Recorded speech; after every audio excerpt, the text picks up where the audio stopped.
পেটের ভিতরে ভাত নাই, কাঁচা কাঠল কাটি দা গায়ে দা ফাইরা মো দিয়া খায়া লুগড়া বাঁচায় লাগছে। এরপরে কামাই করে টেকা বাঁচ পড়েছে বিদেশের টাকা এমনি দে।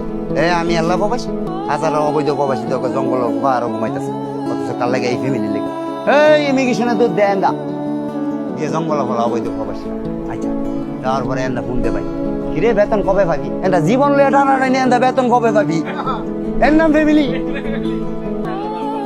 হ্যাঁ অথচ ফোন দিয়ে আগে জিগাই লিলে কিরে তোর শরীরটা কেমন, বউ হইলে কইলে কি তোমার শরীরটা কেমন, বাই হইলে কইলে বাই খাইছো নি না, বেতন কুম্বালা ভাই বা ফোনটা একটা কিনতাম কইতাম, টেয়া কুম্বালা ছাড়বি কি মুখটা না করতাম কইতাম, বেতন কি অন খাইছত না, মুখটা দা ইডাই না কিরে তুই খাইছত না, এই কথাটাই না বলতে আমারে ভালোবাস না, আমার টাকারে ভালোবাস।